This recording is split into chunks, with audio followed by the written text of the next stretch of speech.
ya, saya mulai ya. Assalamualaikum warahmatullahi wabarakatuh. Selamat malam. Mm-mm.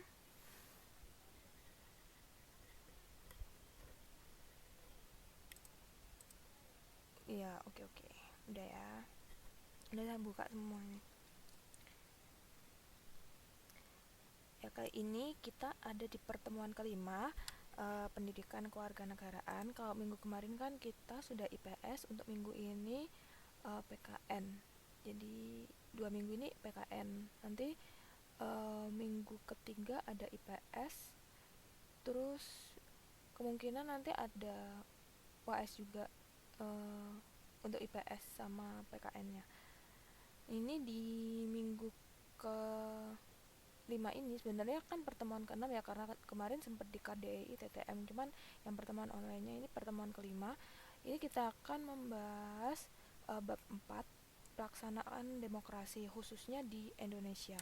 Jadi uh, seperti yang kita tahu bahwa negara kita itu kan kemarin mempunyai ideologi, di mana ideologinya itu demokrasi Pancasila. Artinya dia itu bukan liberal dan juga bukan komunis, tapi menganut sistem demokrasi. Demokrasi ini gimana maksudnya? Maksudnya adalah negara kita ini mengakui adanya kebebasan bahwa masyarakat adanya kebebasan bahwa yang namanya pemerintahan itu berada di tangan rakyat. Jadi itulah kenapa di Indonesia ada yang namanya Dewan Perwakilan Rakyat ya.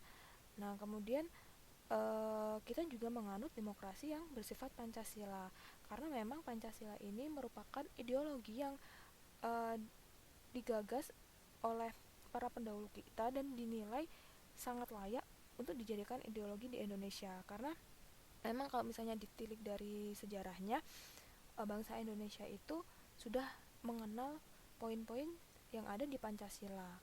Sudah disebutkan di kitab Sutasoma, karyanya Empu Prapanca.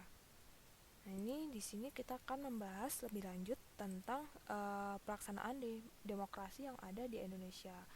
Bisa terdiri dari macam-macam demokrasi, kemudian juga wujud dari demokrasi itu seperti apa, kemudian nanti juga apa saja sih prinsip dari demokrasi, dan bagaimana juga pelaksanaan demokrasi yang ada di Indonesia. Ini sebenarnya pelaksanaan demokrasi di Indonesia ini lebih mirip ke ideologi apa saja sih yang pernah mampir di Indonesia. Bukan ideologi sih sebenarnya, lebih ke sistem pemerintahan yang pernah ada di Indonesia itu seperti apa. Kemudian juga kita akan membahas tentang sikap-sikap positif dari pelaksanaan demokrasi yang dapat kita lakukan di dalam kehidupan kita sehari-hari. Ini langsung saja sini. Nah, ini adalah bab 5, pelaksanaan demokrasi dalam berbagai aspek kehidupan bangsa Indonesia ya. Nah, di sini pendahuluannya. Nah, demokrasi ini bisa sambil lihat di buku juga ya. Ini demokrasi ini berasal dari bahasa Yunani ya. Dari dua kata, yang pertama adalah kata demos dan juga kratos. Kalau kata demos itu artinya kan penduduk. Nah, kratos ini artinya kekuasaan. Sehingga kalau misalnya mau diartikan secara langsung satu kalimat demokrasi, ini bisa diartikan bahwa ini adalah kekuasaan yang ada di tangan rakyat. Jadi ini itu adalah pemerintahan di mana pemegang kekuasaan tertinggi itu adalah rakyat. Nah, dan istilah ini khususnya dipakai pada masa Yunani kuno, khususnya untuk kota Athena, di mana di sana di kota Athena ini menerapkan demokrasi langsung. Nah, apa sih demokrasi langsung? Nanti kita akan bahas ya, karena di macam-macam demokrasi nanti akan ada. Nah, ini dalam sistem demokrasi, pemimpin adalah pelayan, sedangkan rakyat itu adalah raja yang harus mendapatkan pelayanan yang baik dari pemimpinnya. Nah, tapi kalau secara ini secara teori ya, kalau secara praktek mungkin akan ditemui beberapa penyimpangan-penyimpangan, tapi secara teorinya memang untuk sistem demokrasi semua keputusan itu harusnya bersumber dari rakyat. Artinya kalau misalnya pemerintah ini kan cuma sebagai pelaksana atau sebagai pelayan dari rakyat, dari keputusan rakyat. Jadi kalau misalnya rakyat menginginkan mungkin keputusan, harusnya kalau misalnya uh, membayar pajak itu harusnya segini begini kayak gitu misalnya. Nah itu sebenarnya sudah ditetapkan, cuman kalau misalnya ada penyimpangan, kemudian dari rakyat itu semacam uh, mengingatkan gitu kan, uh, si pemerintah juga harusnya juga wajib mengambil keputusan itu, wajib melaksanakan keputusan yang ada di rakyat itu. Cuman kan nggak mungkin juga kan apapun keputusan rakyat itu juga nggak mungkin langsung serta merta kita setujui. Artinya gini, karena kan misalnya kita ambil contoh di Indonesia ya, di Indonesia ini kan rakyatnya banyak. Nah setiap orang itu kan beda-beda, terus juga dari segi misalnya dari segi pendidikan itu kan beda-beda, nggak bisa kita terus misalnya rakyat ini mintanya gini, rakyat ini mintanya gini tuh, kemudian kita sebagai kasarnya sebagai DPR gitu terus langsung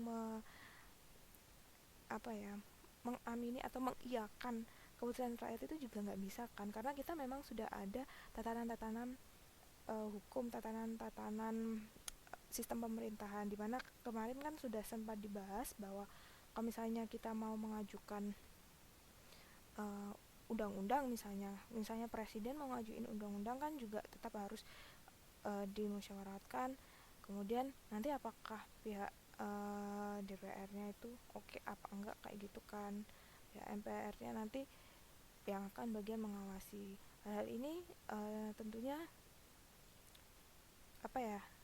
bisa dibilang bahwa itu sudah termasuk sistem demokrasi, tetapi bukan sistem demokrasi langsung. Jadi sistem demokrasinya secara tidak langsung. Nah, sedangkan kalau misalnya zaman dulu mungkin bisa sih sistem demokrasi langsung. Kenapa? Karena memang zaman dulu kan rakyatnya masih dikit. Ini khususnya di waktu di kota Athena ya, di Yunani kuno itu, karena rakyatnya dikit, kemudian mau mengatur jalannya pemerintahan, jadi bisa langsung dari rakyatnya, bersumber dari rakyatnya, jadi aspirasi rakyatnya bisa langsung didengar dan kemudian langsung dijalankan. Tapi karena memang di Indonesia itu rakyatnya banyak dan tiap kepala itu punya masing-masing punya keinginan dan juga kepentingan yang berbeda, jadi kita mewadahi apa inspirasi mereka, apa aspirasi mereka, kemudian nanti kita akan uh, memusyawarahkannya dan dicek apakah memang ini benar-benar urgent, benar-benar penting nggak sih, terus bagaimana nanti kedepannya untuk perkembangan bahasa Indonesia sendiri. Kalau misalnya bagus, ada kemungkinan nanti keputusan itu akan dikeluarkan, tapi kalau misalnya enggak ya mungkin dipending atau mungkin juga nggak dikeluarkan, seperti itu. Nah, ini kalau misalnya wujud budaya demokrasi, secara wujudnya demokrasi ini ada 3 wujud. Jadi pertama adalah dalam bentuk ide. Jadi budaya demokrasi ini berkaitan dengan ide, pikiran, gagasan, atau ilmu pengetahuan. Nah, yang wujud yang kedua adalah dalam bentuk tindakan dan atau perbuatan atau social fact ya. Di sini itu maksudnya budaya demokrasi diwujudkan dalam bentuk tindakan atau perbuatan seseorang. Jadi nggak cuman ide, kalau yang tadi kan cuman ide, pendapat, gagasan gitu aja ya. Jadi kalau misalnya ada seseorang kemudian paling gampang itu misalnya musyawarah ya. Ini kan di sinilah biasanya di musyawarah ini yang paling ketara budaya demokrasinya. Jadi misalnya ada pendapat, kita juga harus tahu alasannya. Jadi nggak nggak asal semua pendapat itu diokekan, itu enggak. Cuman kita itu harus lihat alasannya, apakah dia alasannya itu kuat atau enggak. Nah kalau misalnya memang gagasan yang diutarakan itu alasannya lemah dan juga ternyata ada gagasan lain yang lebih unggul, maka kita sebagai seseorang yang mempunyai jiwa demokrasi harus mengakui bahwa oh gagasan saya lemah, ada yang lebih unggul. Nah inilah jiwa demokrasi. Kemudian misalnya tadi kan sudah alasannya, jadi terus menerima. Nah karena hal-hal seperti inilah biasanya di demokrasi itu pasti ada yang namanya saling kritik mengkritiki, terus saling mengingatkan, seperti itu. Asal nggak sampai kasarnya nggak sampai main fisik ya. Jadi kita cuman mengingatkan karena memang gagasan tersebut bagus atau karena memang gagasan tersebut itu dipandang kurang layak. Jadi bukan karena sensitivitas bukan karena masalah pribadi, misalnya saya nggak suka sama orang ini walaupun gagasannya bagus, saya nggak mau. Bukan karena itu. Kita kalau misalnya dalam sistem demokrasi, kita ngelihatnya di gagasan atau pemikiran orang, bukan karena orangnya kayak gimana. Nah ini kalau sudah tadi dalam wujud ide kemudian diwujudkan dalam bentuk tindakan, artinya misalnya kita mempunyai sikap toleransi, terus tanggung jawab, kemudian tadi mau menerima gagasan orang lain, terus mau menghargai gagasan orang lain, ini juga sudah diwujudkan dalam wujud tindakan atau perbuatan. Salah satu contoh yang paling bukan utama sih, contoh yang paling ketara sih paling misalnya kita menghargai agama orang lain seperti itu. Nah, seperti itu ya. Selanjutnya adalah dalam bentuk lembaga. Nah, ini demokrasi itu tidak hanya diwujudkan dalam pemikiran atau tindakan, tetapi juga sudah dalam bentuk lembaga sosial. Nah, ini maksudnya apa? Maksudnya adalah ini bisa diwujudkan dalam bentuk lembaga pemerintahan yang demokratis, atau bisa juga disebut dengan pembagian kekuasaan. Nah, pembagian kekuasaan ini kita bisa dalam sejarah kita bisa menilik dari dua orang terkenal. Yang paling terkenal, yang pertama adalah menurut John Locke, ini kekuasaan itu dibagi menjadi 3. Jadi ada kekuasaan legislatif, kemudian ada kekuasaan eksekutif, dan juga kekuasaan federatif.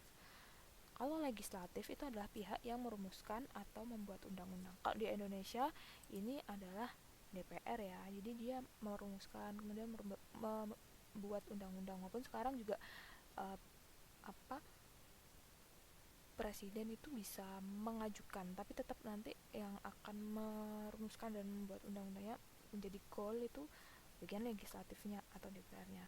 Nah, sedangkan bagian eksekutif ini adalah pihak yang menjalankan undang-undang atau ketatanegaraan. Nah, ini adalah pemerintah. Jadi bisa presiden dan juga jajaran menteri-menterinya, maupun kalau misalnya tata sistem kelola pemerintahnya berbeda, mungkin pihak pemerintah yang lainnya. Tapi biasanya pihak pemerintah ini adalah presiden juga jajaran menteri-menterinya. Selanjutnya yang ketiga adalah federatif. Nah, federatif ini adalah kekuasaan yang meliputi kekuasaan mengenai perang dan damai, kemudian membuat perserikatan dan aliansi, serta tindakan dengan semua orang dan juga badan-badan di luar negeri. Ini menurut John Locke. Nah, ada lagi satu orang lagi yang merumuskan pembagian kekuasaan, yaitu Montesquieu. Nah, ini membagi kekuasaan menjadi 3. Yang pertama ada legislatif, eksekutif. Bedanya kalau tadi itu masih ingat kan? Nah, kalau tadi itu federatif, kalau yang di Montesquieu itu dia yudikatif. Nah, ini bedanya adalah kalau di yudikatif dia itu adalah pihak yang mengontrol, mengadili, dan juga menegakkan undang-undang dan peraturan perundang-undangan. Dalam hal ini kalau misalnya di Indonesia contohnya itu Mahkamah Agung atau peradilan ya, kayak gitu. Ini gambarnya bapaknya yang merumuskan kekuasaan itu tadi. Nah, ini dari sini kita dapat lihat bahwa sebenarnya dalam bentuk lembaga sendiri, sistem demokrasi itu sudah ada sejak dari dulu ya, dari zaman sebelum Indonesia merdeka. Dan itu juga bukan murni milik orang Indonesia saja, tapi juga sudah sudah meluas di Eropa, di Amerika, seperti itu. Nah, cuman bedanya adalah nanti apakah sistem demokrasi ini bersifat lebih ke arah liberal atau sistem demokrasinya lebih ke arah seperti apa, itu tergantung dari masing-masing negara, karena memang budaya tiap negara itu berbeda-beda. Nah, sedang kalau di Indonesia sendiri untuk pelaksanaan kekuasaan pemerintahannya, kita melihat itu ada 4 ajaran ya, yang bisa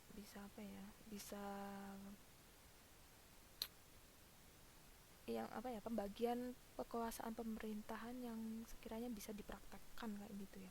Yang pertama itu adalah ajaran Dwi Praja. Kalau Dwi Praja ini, pemerintahan itu meliputi dua bidang yang berbeda. Jadi yang pertama adalah bidang yang menentukan tujuan yang akan dicapai oleh suatu negara. Nah, yang kedua adalah bidang yang menentukan cara untuk mencapai tujuan itu. Jadi cuman ada dua bentukan lembaga aja. Sedangkan yang kedua adalah ajaran Tripraja. Jadi tadi Dwi itu kan dua, kalau Tri ini tiga. Jadi dia dibagi menjadi tiga kekuasaan, tiga bidang kekuasaan, yaitu legislatif, eksekutif, dan juga yudikatif. Ini yang ada di Indonesia ya. Kemudian yang ketiga itu ada catur praja. Catur praja ini empat, catur artinya empat, bidang kekuasaan yaitu legislatif, eksekutif, yudikatif, serta bidang kepolisian. Jadi disendirikan kepolisian, dia punya kasarnya otonomi sendiri. Kemudian yang keempat adalah ajaran Pancapraja. Ini dibagi menjadi 5 karena Panca artinya 5 ya. Masih ingat ya, Pancasila berarti 5 dasar. Ini bidang pemerintahannya dibagi menjadi 5, yaitu legislatif, eksekutif, yudikatif, kepolisian, dan juga kejaksaan. Iya. Sebelum ini tadi pembagian demokrasi yang ada di dunia. Oh, oke. Ya, dari sini ada yang mau ditanyakan dari macam-macam atau jenis-jenis demokrasi yang ada di dunia serta perwujudannya. Sudah ya? Ada sih di buku. Iya. Makanya ini pasti, kalau saya sih biasanya ini kalau misalnya anak-anak diem ini antara udah baca bukunya dan ngerti atau belum baca bukunya dan bingung ini. Biasanya gitu.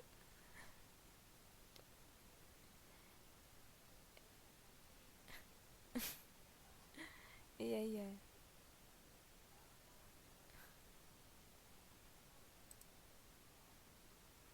Eh, ya ini baru apa sih, kasarnya baru pendahuluannya aja sih ini. Jadi kita baru membahas tentang demokrasi itu awal mulanya itu dari mana, kemudian dia berasal dari kata apa, dari tadi kan bahasa Latin ya, bahasa Latin, bahasa Yunani gitu, bahasa Yunani. Nah, ini ya dari bahasa Yunani, dia memang tumbuh dan berkembangnya itu lebih di Yunani sana, terutama di kota Athena waktu itu. Kemudian ini juga kita sempat membahas tentang pelaksanaan pembagian kekuasaan. Jadi kekuasaan itu kebanyakan dibagi tiga, menurut John Locke juga tiga, menurut Montesquieu itu juga tiga. Nah, ini selanjutnya adalah bentuk pelaksanaan demokrasi. Nah, ini bentuk pelaksanaan demokrasi sendiri itu kalau misalnya menurut cara penyaluran pendapatnya ini bisa dibagi menjadi dua, ada demokrasi langsung dan tidak langsung ya, yang tadi sudah sempat kita bahas. Kalau demokrasi langsung itu sistem demokrasinya melibatkan seluruh rakyat secara langsung dalam membicarakan atau merumuskan urusan negara. Jadi ini bisa dilakukan dan sempat dilakukan waktu kekuasaan Yunani kuno, tepatnya di kota Athena ya. Nah, ini bisa dilakukan kalau misalnya orangnya cuma dikit. Nah, kalau misalnya orangnya se-Indonesia terus mau bahas masalah urusan negara, bisa dibayangkan berapa hari, berapa minggu, berapa bulan, berapa tahun baru bisa kelar. Orang Indonesia segitu banyaknya. Makanya bisa-bisa nggak kelar-kelar itu, malah Indonesia jadi buyar. Nah, makanya untuk demokrasi langsung ini eh, tidak bisa untuk dewasa ini tidak bisa dilakukan dalam lingkup negara. Cuman untuk pada lingkup yang lebih kecil, misalnya dalam pemilihan pengurus organisasi atau misalnya pemilihan pemimpin perusahaan misalnya, atau menentukan kebijakan negara, tetapi apa ya, negaranya memang kecil gitu kan misalnya. Tapi biasanya itu jarang sih kalau langsung urusan negara itu, kebanyakan tidak langsung, soalnya memang banyak kan warganya. ya itu tadi, biasanya kalau demokrasi langsung ya paling di pemilihan pengurus organisasi atau misalnya memilih pimpinan suatu perusahaan atau lain-lain kayak gitu. Jadi masih bisa menggunakan demokrasi langsung, soalnya memang dikit kan orangnya. Jadi misalnya mau milih, misalnya ini kan ketua kelas, ini mau milih ketua kelas, ya udah langsung satu-satu ditanyain, kamu maunya siapa siapa siapa, kan kelihatan. Nah kalau misalnya se-Indonesia susah kayak gitu kan. Nah tapi kalau misalnya pemilihan umum ini bisa dibilang juga termasuk demokrasi langsung, karena memang kita langsung milih kan presiden kita siapa, ini termasuk demokrasi langsung.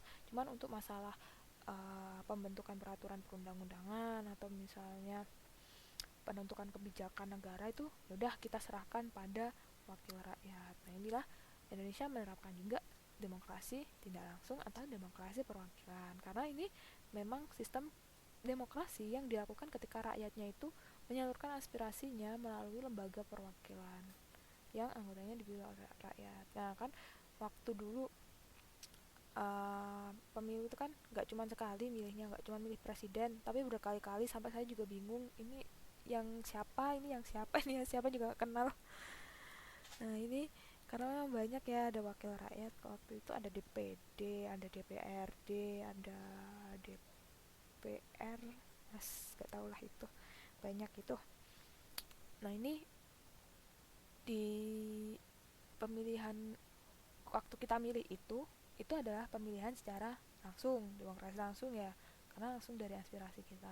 Cuman ketika nanti ada kebijakan apa gitu, ya udah kan kita udah kasarnya udah nyerahin lah ke mereka itu, karena kita udah milih mereka sebagai perwakilan kita. Itu adalah bedanya demokrasi langsung dan tidak langsung. Nah selanjutnya, kalau misalnya secara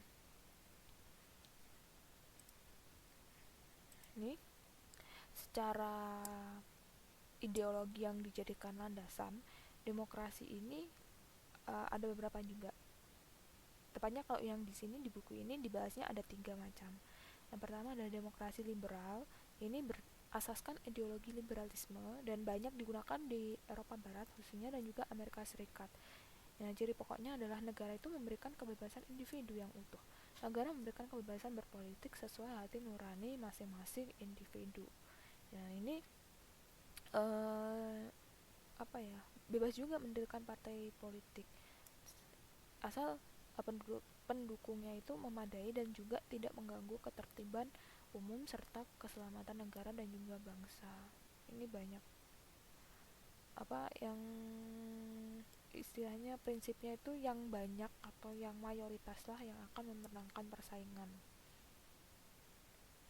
Mbak Surnia nanya ideologi itu apa. Jadi Mbak Surnia, ideologi itu sebenarnya sudah kita bahas di bab sebelumnya ya. Jadi lebih tepat ya, kalau misalnya saya nggak bakal menjelaskan secara garis apa, nggak bakal menjelaskan secara detail, mungkin untuk garis besarnya aja ya, jadi nanti bisa dibaca lagi di bab sebelumnya. Ini untuk ideologi ini adalah dasar yang kita jadikan acuan. Kalau ideologi bangsa Indonesia ini kita makainya Pancasila kayak gitu ya Mbak ya, ini dasar kita. Jadi walaupun toh kita berasaskan bahwa uh, apa ya, kekuasaan itu ada di tangan rakyat, tetapi karena kita menganut demokrasi Pancasila, maka kita tetap harus berpegang teguh pada asas-asas yang ada di Pancasila. Artinya bukan, kita nggak menganut demokrasi liberal. Iya Mbak Surnia. Mm-mm. Ya ini kan kemarin sudah dibahas ya di bab ideologi yang ada di Indonesia, jadi ideologi itu dasarnya gitu Mbak. Iya.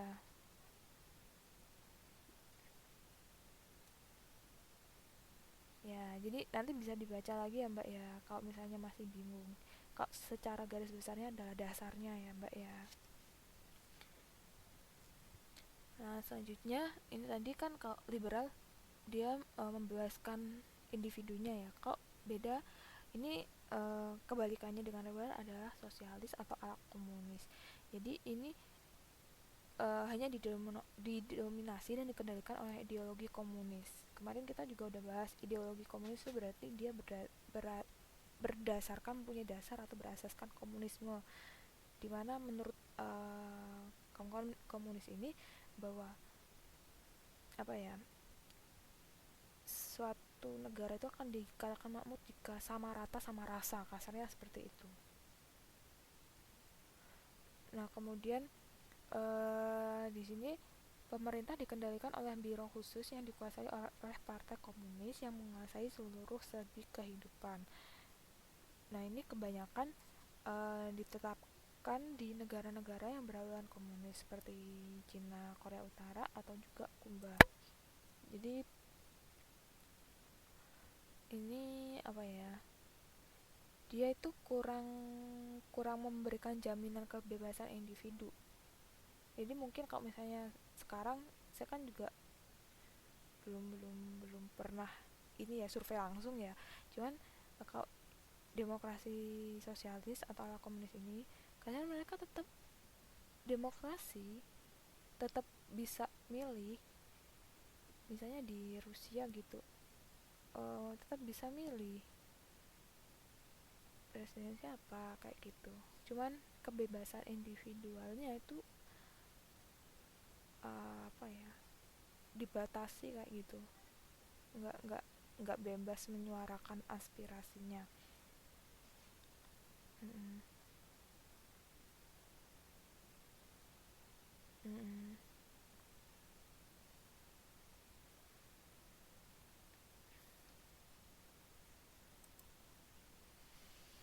Mm-mm. Ya itu seperti itu. Mm. Mm-mm. Mm-mm.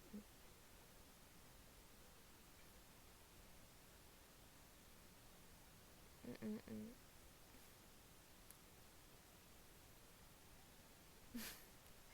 Ya semua perang ya bisa kita lihat sekarang kan di Aceh juga ada beberapa uh, kelompok separatis kan yang ingin memisahkan diri dari Indonesia karena mereka menganggap bahwa sistem pemerintahan di Indonesia itu masih kurang memperhatikan rakyat Aceh, atau mungkin juga Papua Barat yang kabar-kabarnya pengen merdeka kayak gitu kan, karena mereka menganggap bahwa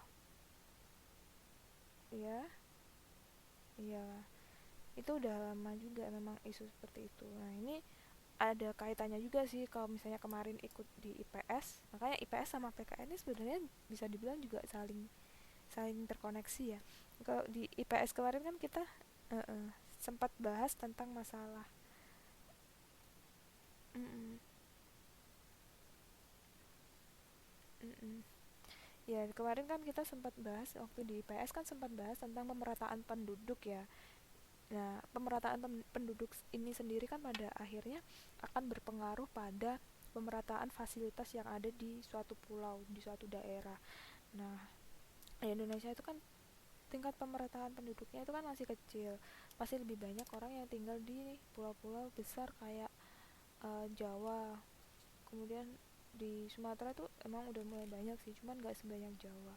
Nah yang paling dikit kan paling di Kalimantan, di Papua. Nah karena memang di sana masih dikit, otomatis kan pengadaan fasilitas, terutama fasilitas publiknya kan masih sangat terbatas sekali. Nah karena seperti itu mereka menganggap bahwa kita berada di negara yang sama, tetapi kenapa perlakuan yang kita dapat berbeda. Artinya mereka menganggap bahwa nggak ada fasilitas seperti ini di sini, nggak ada fasilitas yang sama seperti yang ada di Jawa kayak gitu. Ya memang kita harusnya sih kita harus memeratakan pembangunan, cuman ya memang pembangunan sendiri tuh kita juga butuh investor, sedangkan investor sendiri tuh akan mengucurkan dana jika dianggap satu daerah itu mempunyai potensi. Makanya dari itu akhirnya pemerintah kan mengadakan migrasi, transmigrasi seperti itu. Tujuannya ya pemerataan penduduk, pemerataan pembangunan. Ya cuman kan orang lebih senang urbanisasi kan pada akhirnya. Mereka menganggap bahwa di kota itu jauh lebih, ya udah di kota udah hidupnya udah enak, tinggal menikmati kayak gitu. Padahal kan ketika mereka nggak dapat kerjaan karena saingannya lebih banyak, ya ujung-ujungnya jadi pengangguran, akhirnya tingkat kemiskinannya tinggi, tingkat kejahatannya tinggi, nambahin masalah lagi kayak gitu. Udah, itu bahasan di IPS ya. Ini kita bahas PKN lagi di demokrasi. Nah, ini ada lagi, tadi ada demokrasi liberal, ada demokrasi komunis atau sosialis ya. Ini yang ketiga adalah demokrasi tersendiri atau dunia ketiga. Ini adalah demokrasi yang banyak digunakan oleh negara-negara berkembang, terutama Indonesia. Kenapa? Karena menurut negara-negara berkembang, terutama menurut Indonesia ini, bahwa negara yang menganut liberalis dan juga negara yang menganut komunis itu tidak sesuai dengan falsafah hidup atau kepribadian bangsanya, terutama Indonesia ya. Karena kemarin kan kita sudah bahas di bab sebelumnya bahwa ideologi yang, kenapa sih Indonesia memilih ideologi Pancasila, kenapa nggak ideologi komunis, kenapa waktu itu nggak milih ideologi liberalis, karena memang para pendahulu kita kebetulan yang bapak yang mengusulkan kemerdekaan waktu itu menganggap bahwa ideologi yang paling tepat buat bangsa Indonesia ya ideologi yang sesuai dengan falsafah hidup dan juga budaya bangsa ini, yaitu Pancasila. Ada sila saling menghormati, kemudian juga karena Indonesia ini terdiri dari suku yang beragam, terdiri dari agama yang beragam, kita harus menjunjung tinggi persatuan. Dan karena perbedaan-perbedaan itu, kita biasanya akan mengambil keputusan melalui musyawarah mufakat. Nah, seperti itu. Ini semua terkandung dalam kelima sila yang ada di Pancasila. Akhirnya ya sudah, Indonesia menerapkan demokrasi yang bersendi pada Pancasila. Tetap mempunyai prinsip demokrasi yang sesuai pada umumnya, tetapi kita berpegang pada Pancasila. Artinya bukan berarti kita memberikan kebebasan sebebas-bebasnya seperti demokrasi liberal ya, tapi juga bukan berarti kita memberikan kebebasan tapi tetap mengekang seperti demokrasi komunis. Tapi kita memberikan kebebasan asalkan tetap pada jalur yang sesuai dengan Pancasila. Nah, kemarin kita sempat bahas ya sila-sila yang ada di Pancasila ini nilainya apa aja. Nah, ini saya nggak akan menjelaskan lagi, silahkan dibaca lagi bukunya kalau misalnya udah agak-agak lupa. Di halaman berapa ya, bentar saya lihat, bisa dilihat di ya 125, sekitar halaman 80 lah, 80 sampai 125. Ini adalah perundang-undangan nasional. Kemudian untuk yang masalah konstitusi dan lain-lain itu mulai di halaman 35. Dan untuk masalah ideologi itu kalau nggak salah bab yang paling pertama kita bahas ini bisa dilihat di halaman, nggak halaman 1 juga sih, sekitar halaman berapa ya, 3 lah ya. Ini ya, Pancasila sebagai dasar negara dan juga ideologi negara. Ini bisa dibaca. Jadi di kelas 2 ini ideologi menempati urutan pertama bab karena memang dia adalah dasar dari segala yang kita bahas semester ini. Jadi nanti bisa dibaca lagi. Nah, selanjutnya ini esensi atau inti demokrasi yang dimuat dalam Pancasila dapat ditemukan dalam sila keempat. Nah, tadi masih ingat ya, kenapa sila keempat? Sila keempat ya adalah sila kerakyatan yang dipimpin oleh hikmat, kebijaksanaan dalam permusyawaratan perwakilan. Nah, ini esensi atau demokrasi. Bisa kita lihat di sini. Kalau misalnya kemarin lupa, nilai-nilainya apa sih? Nah, kalau kita lihat ya, kandungan sila keempat ini kan terdiri dari kata kerakyatan yang pertama, kemudian hikmah kebijaksanaan, kemudian permusyawaratan, dan terakhir adalah perwakilan. Ini kandungan sila keempat. Nah, nilai-nilai apa saja sih yang bisa dilihat dari sila keempat? Masih ingat nggak? Coba dicari dulu di bukunya sambil ingat-ingat. Ini bab pertama, nilai-nilai yang ada di sila keempat.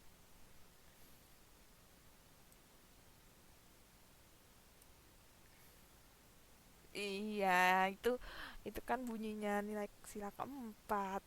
Nilai-nilainya. Iya kan, bukan nilai Pancasila.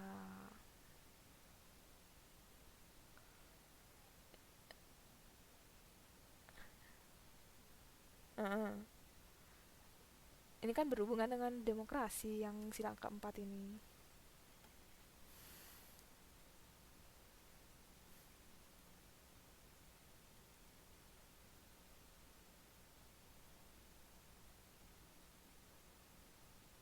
Udah nemu? Ya, kalau misalnya di buku nanti bisa dilihat di halaman 16, di situ ada nilai kerakyatan atau demokrasi memiliki makna. Yang pertama adalah menyelesaikan masalah melalui musyawarah. Ini sesuai ya dengan nilai demokrasi ya. Jadi menggunakan jalan musyawarah untuk menyelesaikan suatu masalah. Ini bisa kalau misalnya di masalah organisasi yang kecil misalnya bisa menggunakan musyawarah secara langsung atau demokrasi langsung. Tapi kalau misalnya sudah masalah kebijakan negara gitu kan nggak bisa ya musyawarah langsung. Biasanya ya udah diwakilkan, kita mewakilkan pada wakil rakyat. Nah, wakil rakyatnya nanti yang akan memusyawarahkan secara langsung. Seperti itu. Selain itu juga kita menghindari bentuk kekerasan dan juga menghargai pendapat orang lain. Ini sesuai ya dengan poin demokrasi yang tadi, bahwa demokrasi itu bisa secara ide, kemudian secara tindakan, dan yang terakhir adalah secara organisasi. Ini kita juga tetap ingat bahwa musyawarah yang kita lakukan itu didasari akal sehat dan hati nurani yang luhur. Jadi nggak asal ngomong, nggak bertanggung jawab. Artinya apa? Kalau misalnya kita punya ide, nggak asal kita punya ide, tapi kita bisa mempertanggungjawabkan ide itu. Dan ide itu sesuai dengan akal sehat manusia kebanyakan. Nggak aneh-aneh lah kasarnya ya. Dan juga sesuai dengan hati nurani. Iya. Nah, yang selanjutnya adalah kita juga wajib menerima dan juga wajib melaksanakan hasil musyawarah secara ikhlas dan bertanggung jawab, serta tidak memaksakan kehendak kita kepada orang lain dan lebih mengutamakan kepentingan umum atau orang banyak. Nah, itu adalah esensi atau inti demokrasi yang dimuat dalam sila keempat. Ini adalah ciri-ciri negara demokrasi. Salah satu ciri, bukan salah satu, ini ada ciri-ciri yang ada di negara demokrasi adalah misalnya yang pertama adanya jaminan akan kebebasan individu. Jadi kebebasan tiap orang itu dijamin ya, tapi tetap kebebasan yang bertanggung jawab, bukan kebebasan yang asal. Kemudian adanya jaminan hak asasi manusia. Kemudian juga adanya pers yang bebas dan bertanggung jawab. Tapi kalau misalnya kita lihat sekarang, kebanyakan pers bebas doang, nggak tanggung jawab. Nggak tahu berita itu benar, berita itu salah. Ya udah, pokoknya yang penting menjual, yang penting laris. Itu juga nggak boleh sebenarnya ya. Kemudian adanya kesempatan memperoleh pendidikan, karena memang kita tahu ya bahwa pendidikan itu adalah kunci utama kemajuan sebuah bangsa. Jadi kalau misalnya kita ingin masyarakat kita maju, kita harus mementingkan pendidikan ya. Yang kelima, negara demokrasi itu merupakan negara yang berbasis hukum, artinya negara hukum ya. Kemudian pemerintahan berada di bawah kontrol nyata masyarakat, dan pemilihan umum dilakukan secara bebas, jujur, dan juga adil. Kemudian menggunakan prinsip mayoritas suara. Artinya suara terbanyaklah yang nantinya akan digunakan sebagai bahan pertimbangan sebuah keputusan.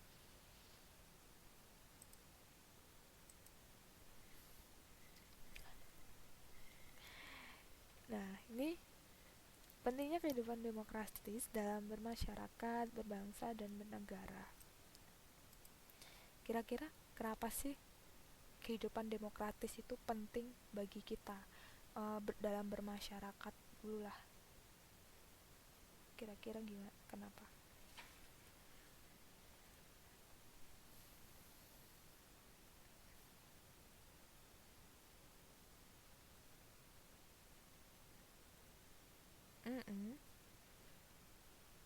Selain itu,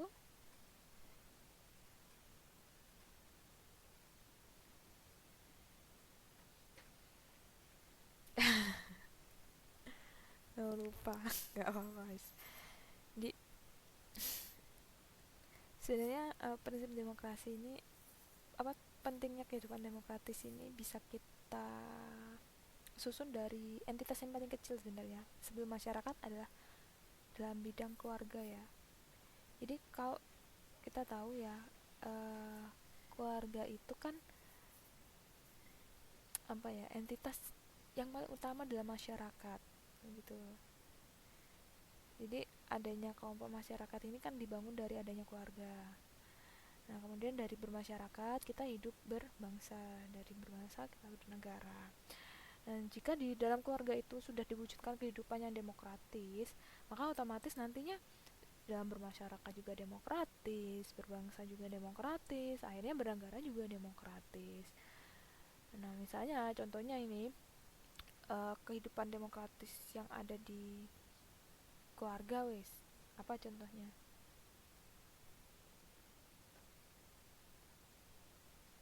Heeh. Loh. Ya, ini contohnya ini, masing-masing anggota keluarga itu kan pasti punya tanggung jawab dan juga kewajiban ya. Misalnya ayah sebagai kepala keluarga mempunyai tugas dan kewajiban untuk mencari rezeki misalnya ya. Kemudian untuk masalah rumah, ya misalnya tukang masaknya ibu. Nah, kalau misalnya nggak ada yang demokrasi, misalnya nggak demokratis ya, mereka nggak mau nggak bertanggung jawab terhadap tugas dan kewajibannya. Kira-kira keluarga itu nanti jalan nggak sih? Enggak ya. Jadi iya, nanti anak-anaknya kelaparan, pengen makan nangis tok, nggak ada yang mau masakin, nggak ada yang mau nyari uang, ya udah. Ini iya. Iya, cucian cucian piring, cucian baju kotor banyak.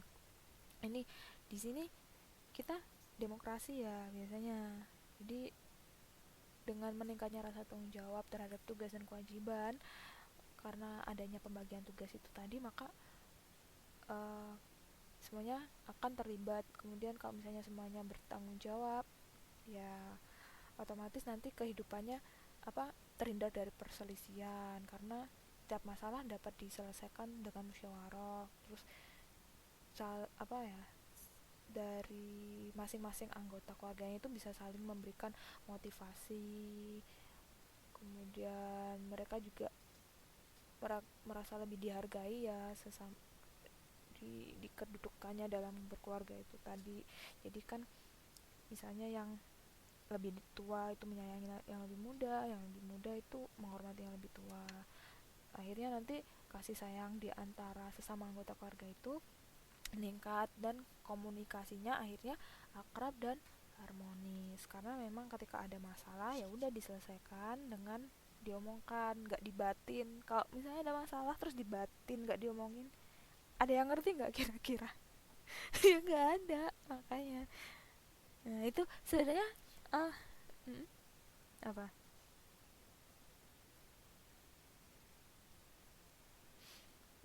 Ya, ya makanya nggak kalau misalnya sebenarnya prinsip kehidupan itu gampang sih.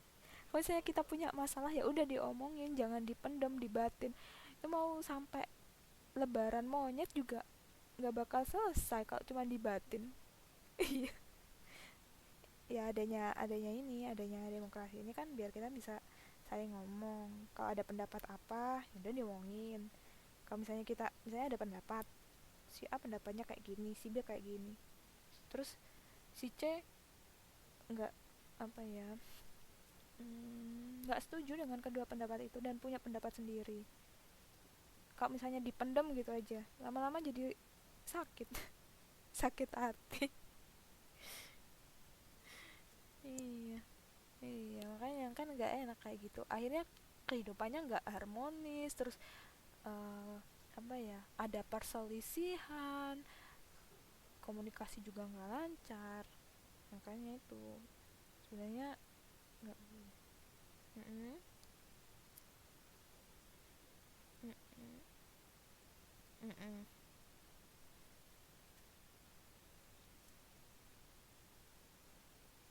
mm-mm. Nggak enak-enakan gitu ya. Mm-mm. Iya, itu lebih nggak enak. Ya memang.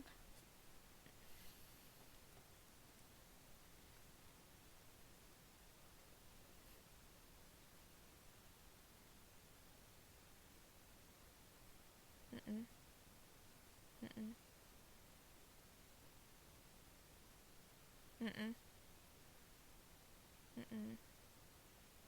Iya, itu juga nggak bagus.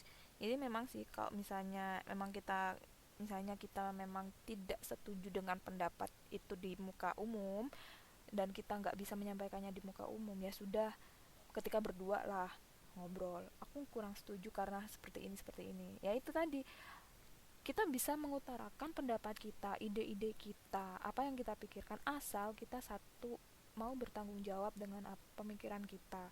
Kemudian kalau misalnya pemikiran kita itu ternyata salah dan pemikiran orang lain itu ternyata benar, kita mau menerima bahwa oh, pemikiran saya salah, pemikiran ini yang lebih benar, kayak gitu.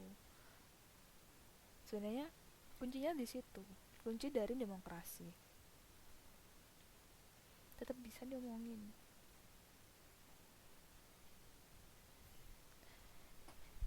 Kalau misalnya ngomongnya mau lama, biasanya disuruh ngeteh ya, biar lebih santai. Orang sini juga kan kayak gitu kan, udah ngeteh ngeteh ngeteh dulu, ngopi dulu, asal ngopinya nggak pakai sianida. Eh, mm, mm, mm, mm, mm, mm, mm, mm, mm, mm, mm, mm, mm. Cuman gimana lagi ya, emang kayak gitu budayanya.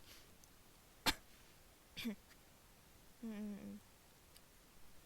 Ya, itu tadi kan contoh misalnya dalam kehidupan keluarga ya, arti pentingnya itu kayak gitu. Nah, sekarang peran pentingnya kehidupan demokrasi dalam kehidupan bermasyarakat ini juga bisa dilihat dari kehidupan kita di sekolah. Ya, ya, ya, ini kan ya, ya.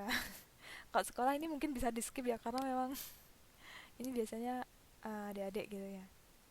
Tapi kalau langsung kehidupan masyarakat ya ini eh, misalnya antar sama warga masyarakat itu bisa lebih tercipta saling menghargai, saling menghormati, saling kasih sayang. Kemudian juga komunikasi yang dibangun itu bagus, akrab, harmonis. Terus nggak ada tindak kekerasan antar warga. Terus saling memberikan motivasi juga, keamanannya juga akhirnya meningkat, ketertibannya meningkat. Karena semua semua warga itu merasa puas, nggak ada yang dendam, nggak ada yang benci, kan aman kan jadinya, terus tertib. Terus ya gotong royongnya juga nggak ada saling curiga mencurigai. Kalau kayak gitu kan ayam tentrem, enak. hmm, Tiap orang beda-beda. Ya boleh lah sama-sama makan nasi. tapi pikiran siapa yang tahu. Mm-mm. Mm. Nah ini pada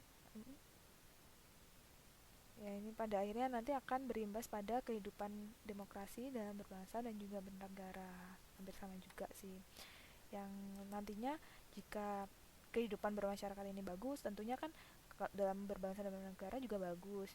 Terus misalnya pemerintah punya program-program pembangunan apa, semuanya lancar. Terus misalnya apa, pegawai-pegawainya, pejabat negaranya itu kerjanya juga bagus, teratur, seneng, nggak ada korupsi juga, otomatis negaranya semakin makmur kayak gitu, ya kan. Nah, tapi ya balik lagi ini teori, kalau prakteknya ya tetap pasti bakal ada penyimpangan-penyimpangan. Ya namanya juga tadi tiap orang punya pemikiran beda-beda.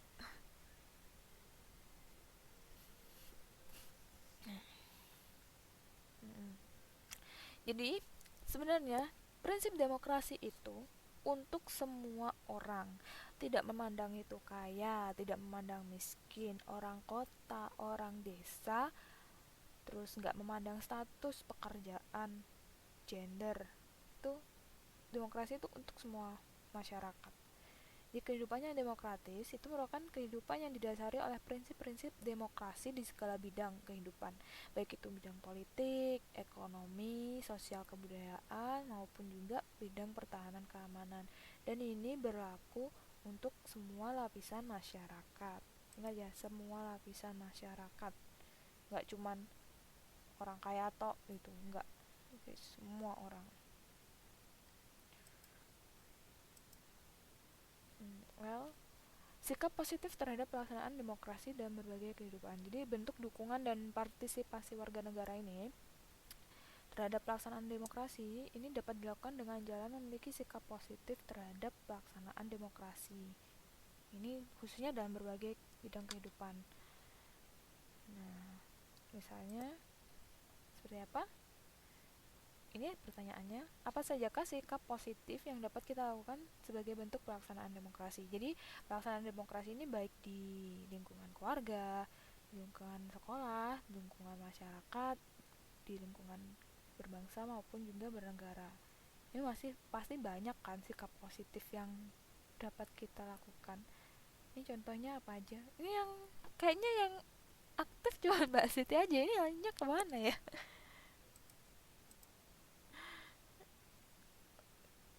Udah nggak kuat ini semuanya. Hmm, hmm, hmm.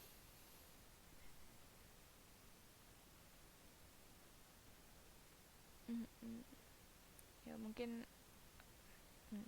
ini mungkin pada ini ya, sibuk ya, ada majikan atau apa gitu. Iya nggak apa-apa, mendengarkan.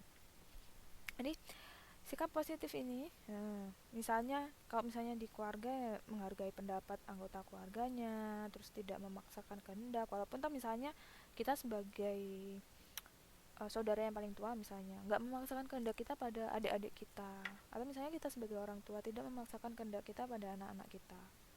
Ini ada sikap pelaksanaan demokrasi. Kan kita nggak suka kan kalau dipaksa, ya sebisa mungkin kita juga nggak maksa, walaupun toh itu orang terdekat kita, suami, anak, atau mungkin saudara gitu. Ini adalah prinsip demokrasi ya. Kemudian nanti pastikan tiap karakter yang ada di rumah itu beda-beda, dan itu kita harus menghargai.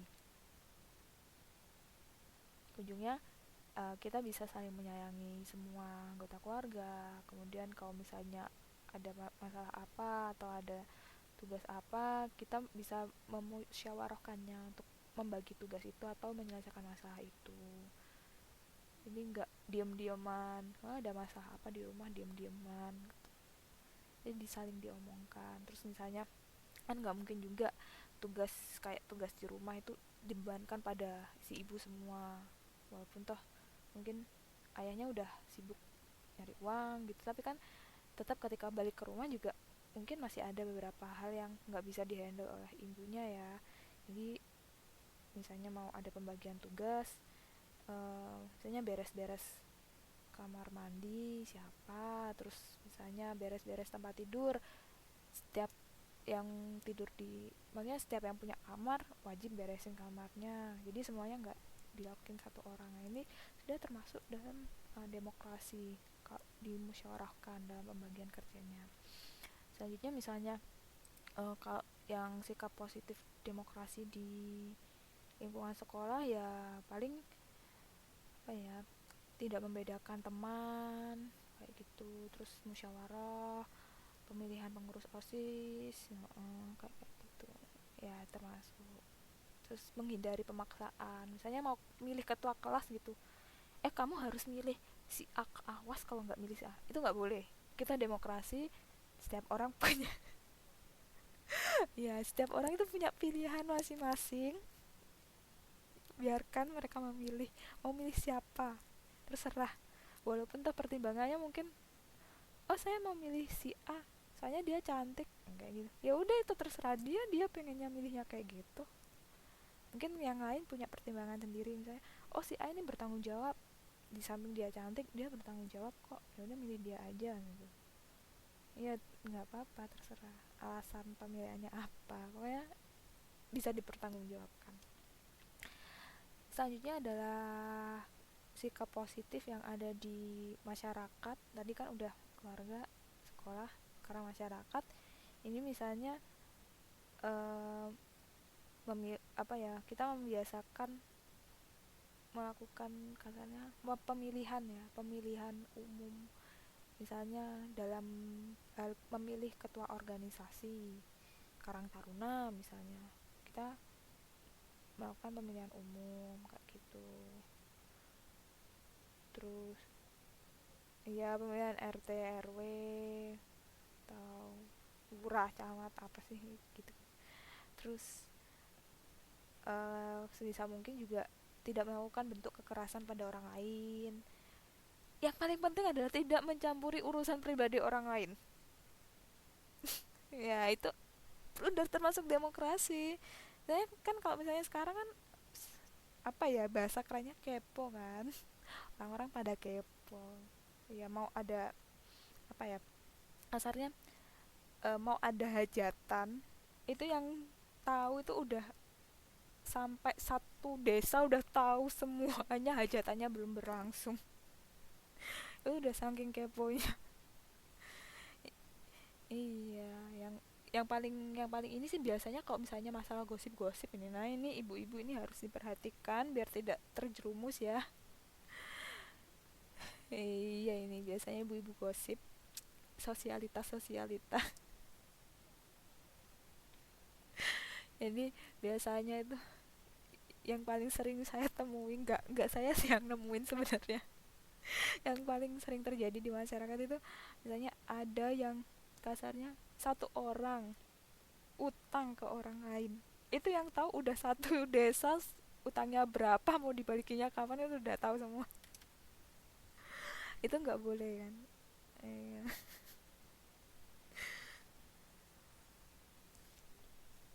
Mm, mm,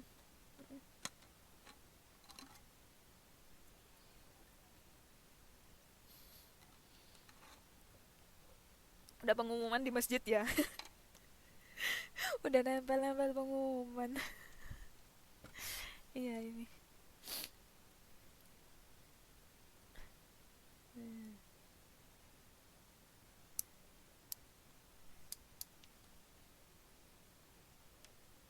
Ya, nah itu nggak boleh ya harusnya. Ini prinsip demokrasi, kita menghargai privacy setiap orang. Jadi nggak usah mencampuri urusan pribadi orang lain. Setiap orang itu punya urusannya sendiri-sendiri, punya masalahnya sendiri-sendiri. Nah, yang bisa kita lakukan ya uh, uh, uh, uh,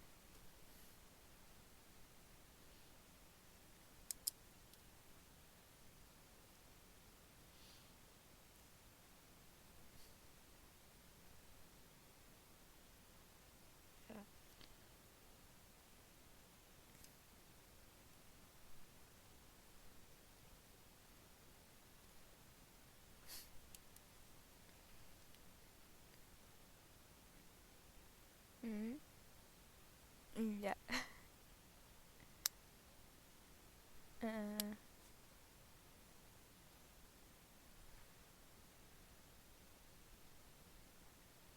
eh,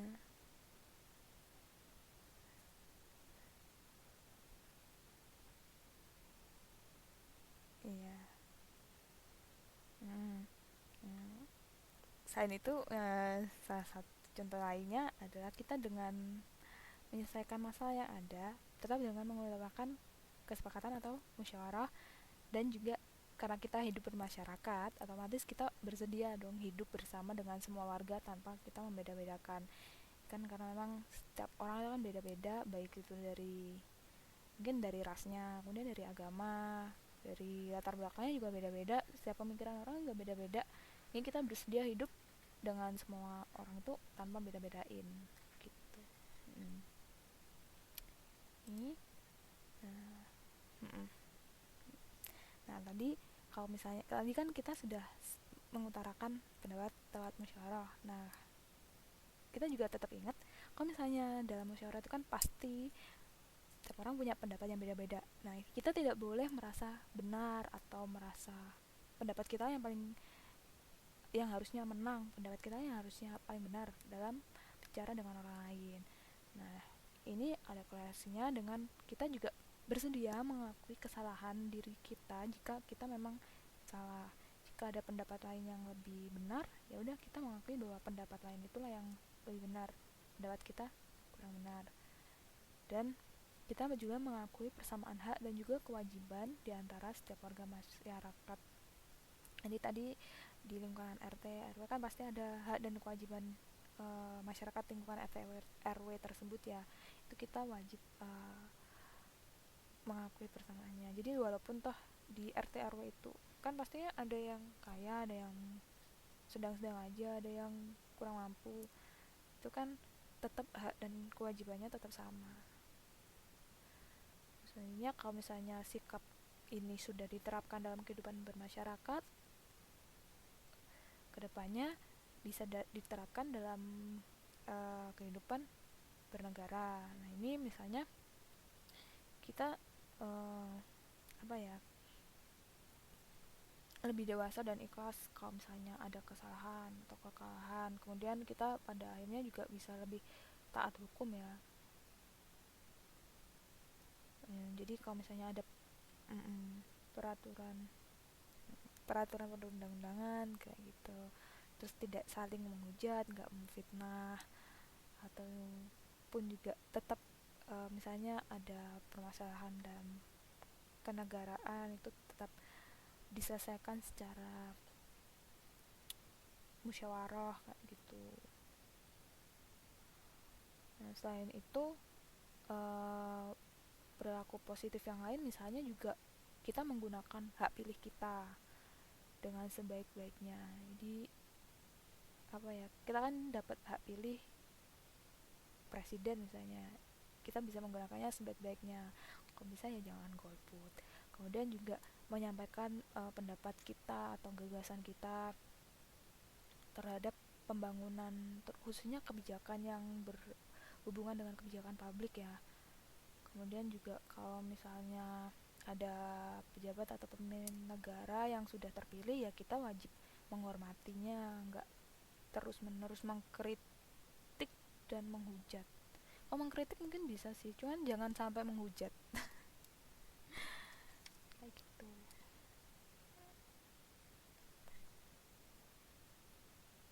Mm-mm. Mm-mm.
jadi uh,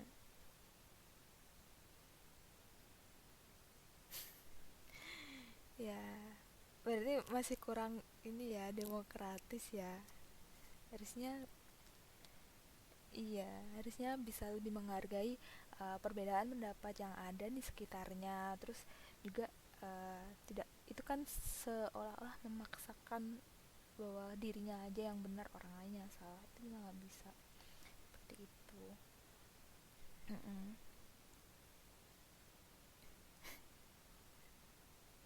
Mungkin bisa dirubah pelan-pelan ya, mungkin lewat ini. Karena memang pola, apa ya, pendidikannya tinggi, bisa belum tentu mencerminkan pola pemikiran orang yang berpendidikan tinggi pula, sebenarnya seperti itu ya. At least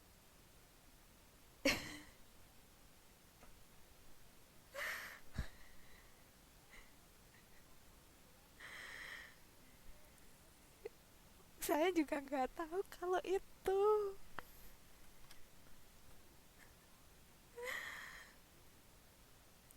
Ya kemarin kemarin sempat ini sih, sempat iseng nyari sih. Penasaran, saya kepo.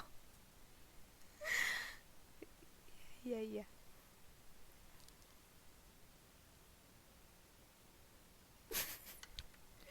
Iya, iya.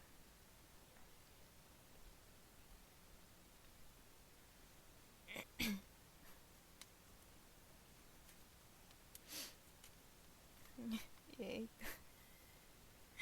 ya semoga diberi kesadaran aja ya, semoga diberi petunjuk. Iya, iya. Ya, ini sudah jadi materinya sampai sini aja malam ini. Iya, ini cuman saya sama Mbak aja ya. Private. Ini private conversation jadinya. Ya, jadi bisa dirangkum bahwa demokrasi ini sudah lama, jauh sebelum Indonesia merdeka, dan demokrasi ini berasal dari bahasa Yunani yaitu demos dan kratos yang berarti rakyat dan pemerintahan. Artinya kekuasaan itu berada di tangan rakyat. Nah, ini menurut Abraham Lincoln, demokrasi itu adalah pemerintahan dari rakyat, oleh rakyat, dan juga untuk rakyat. Dengan asas demokrasi itu ada pengakuan hak asasi manusia sebagai penghargaan martabat manusia serta pengakuan partisipasi rakyat dalam pemerintahan. Dan di sini tadi jenis-jenis demokrasi, kalau menurut cara penyalurannya ada yang demokrasi langsung dan juga ada demokrasi perwakilan atau tidak langsung. Sedangkan menurut ideologinya itu ada demokrasi liberal, kemudian sosialis atau komunis, dan juga demokrasi tersendiri.